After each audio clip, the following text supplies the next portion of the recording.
welcome to episode 6 of Anime Other. I'm TJ. And I'm Shawn. And this is the review that reviews anime movies sometimes. I think that was it. I don't know if that was the intro or not. I'm pretty sure Shawn went and loaded that earlier episode because for reasons. Oh, there it is. Sorry. I was trying to pull the wiki up and I kept looking at the wrong side of the screen. Alright, so we spun. We got your name. We got Other, and Yes. then we got your name, yes. Your name is a... Otherwise, this would be a Lupin movie. Oh, yeah. Yeah, so... Is a Japanese animated romantic fantasy film produced by Comics and Wave Films, released by Toho, the Pixar, blah, blah, blah, blah, blah. We're starting off strong with this one. Oh, yeah. It came out in LA in 2016, and then theatrically came out late 2016, and United States was 2017. Premise? Yeah, go right into the premise, I guess. The premise is a little weird. A boy and a girl start switching bodies. That's kind of the early premise, then you find out a little more later on. Yeah, that's not the whole premise, though. I mean, it kind of is, but it's more of a time travel story than it is You don't realize it's time travel till halfway through, maybe more. Yeah, that's weird. I don't know. We're kind of stumbling here in the beginning. So, this boy and girl start switching bodies. They live in different parts of Japan. One lives in Tokyo, one's in, like, the boonies. Very small town. Yes. And you know, they're kind of experiencing each other's lives for a little bit. Yeah. And every morning he wakes up in the girl's body, he's grabbing his tits. Which, I mean, obviously that's something that a boy would do, especially a teenager boy, but they did it somewhat tastefully. It wasn't terrible. Yeah, no. I mean, it was there for comedy's sake. Yes, and it made me laugh a little. Yeah, a little bit, but it got a little repetitive after a while. Yeah, and the last time they did it was kind of fun. Because he was like, I'm not going to do it, I'm going to respect her. And then he starts doing it. But he doesn't switch bodies every morning. I think it's like 2 or 3 days out of the week. Yeah. So 2 out of 3 other days of the week, and they're leaving notes for each other, you know, what to do and what not to do and stuff like that. But apparently, she's 3 years in the past, and he's in the future. He's in the present. Yeah, one of them's in the present, right? I guess he would be the present. Yeah, and we find out that she's 3 years in the past, and that she's dead. In the present.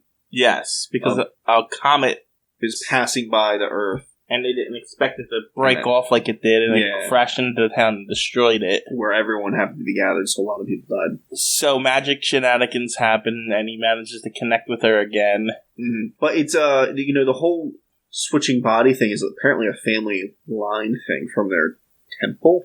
Well, not temple, it's like their family shrine, that's it. Because, like, her grandmother, who's the pseudo-head of the shrine, explains that happened to her mom and it happened to her. Yeah, the girl's family. I thought you meant the girl and guy was related. It's like, I don't think that's how that works. But yeah, so apparently, for a while I thought it was connected to the comet, that for some reason it was passing by and it, you know, did engage this body switcheroo.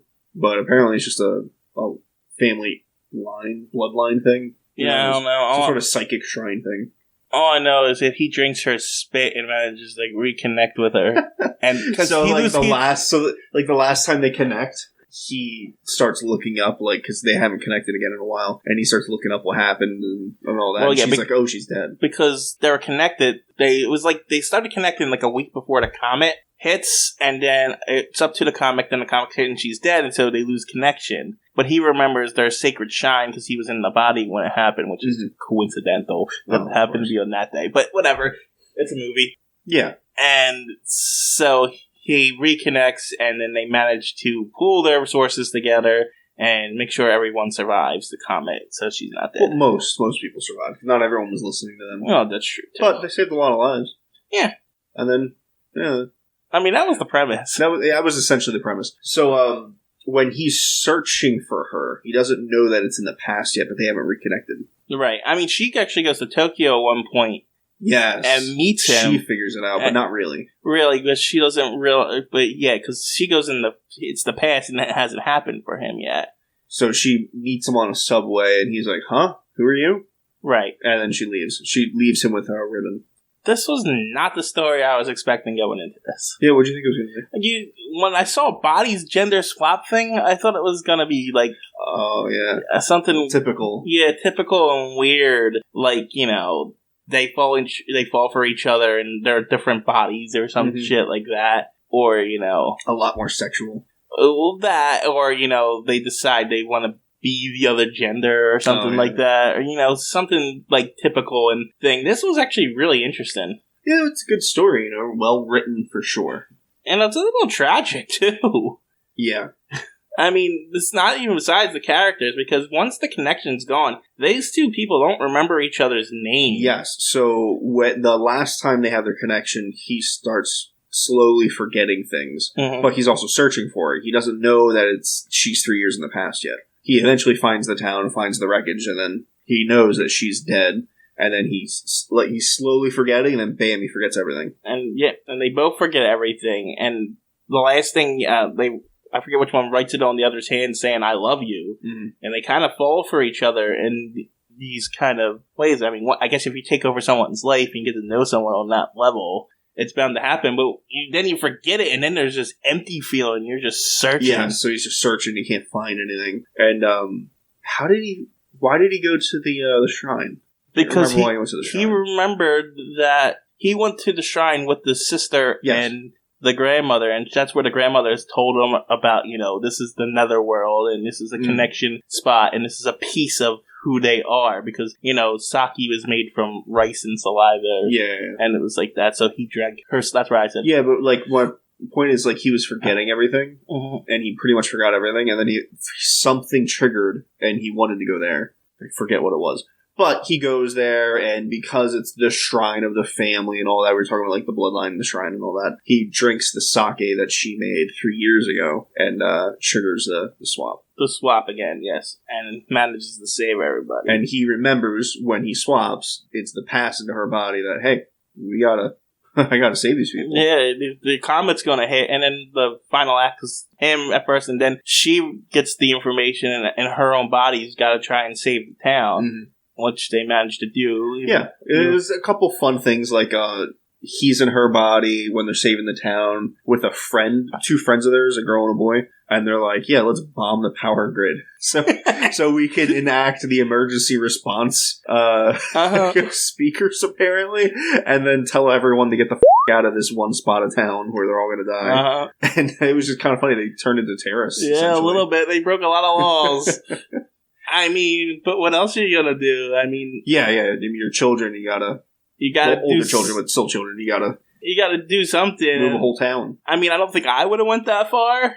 Yeah, but I mean, they had access to explosives because of the boy worked in a mine or something like that, right? The boy's dad owned a construction site. For some reason, they're using bombs because, you know, they bring down buildings and stuff to rebuild new stuff. Yeah, like once every 40 years. Yeah, but they have to have that stuff stocked somewhere. And it's a small boony town, so, you know, they probably do have it there. Well, that didn't bother me too much, but whatever. I mean, it was a little strange that they decided to go domestic terrorism, but... But it was well written. There's a couple jokes here and there that land fairly well. Some of them don't, but whatever. Yeah, some of it's... the comedy's never really comedy.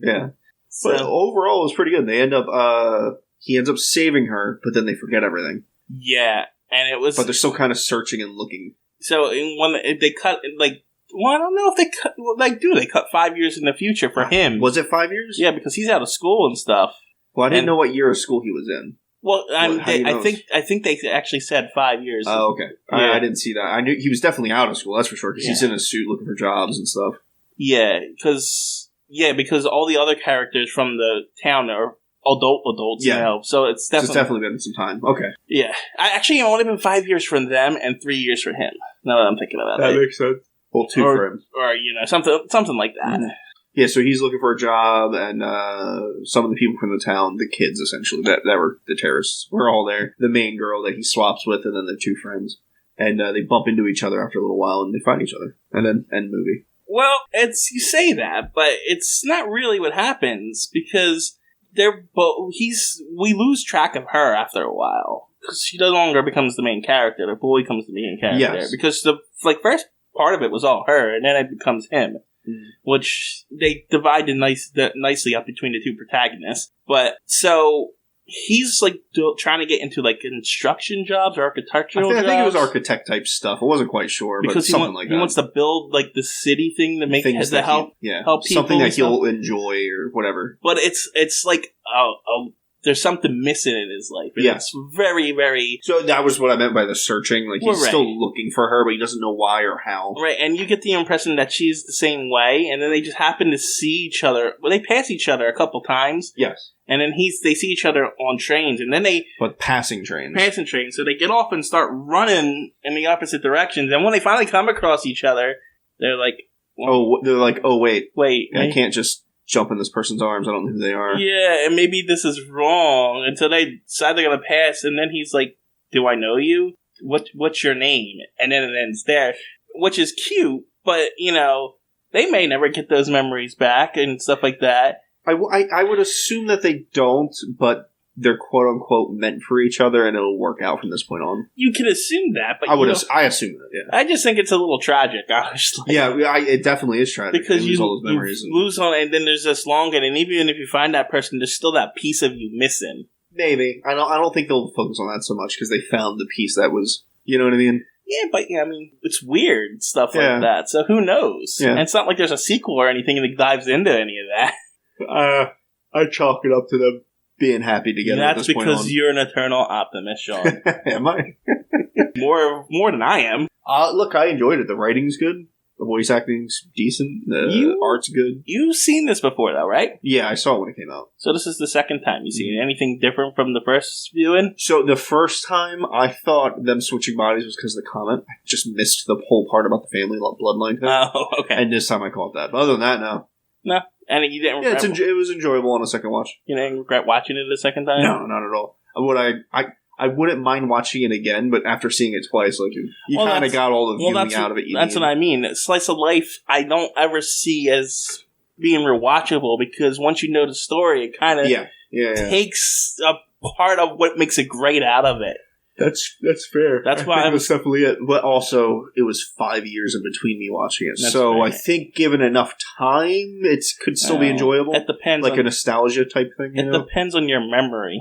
Depends on your memory, and I think it depends on whether or not you really liked it. Because I will remember the story regardless of 5 years or 10 years or not, because my memory is just that sharp. But I remember this story. Yeah, but you forget everything else about it.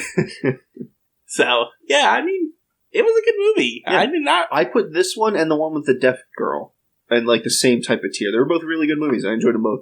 I actually think this one's better than that one. I think this one is better than that one. But in the same type of space of movies. Yeah, they're great. They felt very similar, even though they're different movies. Yeah. So, I guess what are you giving it? Probably an 8. I was actually leaning towards a 9. Oh, that's fair. Yeah. It's a good score. Because I don't really have anything to complain about. It's little small gripey things that keeps it from a 10. Well, it's just a romance. It's essentially a rom-com romance type thing, and there's nothing wrong with that, but that's not necessarily what I want to watch. I don't mind watching them at all. Neither do I. Like I said, I would rather watch this than some of the animes we've watched. That's fair. Yeah, I enjoyed it. It was decent. Yeah. All right, guys. Next episode, and we spun last week, so yes, we did. We're doing X-Men.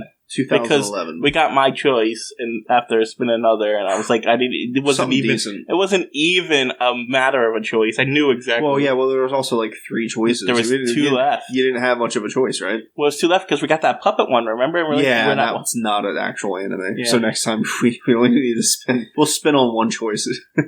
Nah, we'll probably just do it like we did with Queensblade and just get it done. Yeah. All right, guys. Next episode. Bye.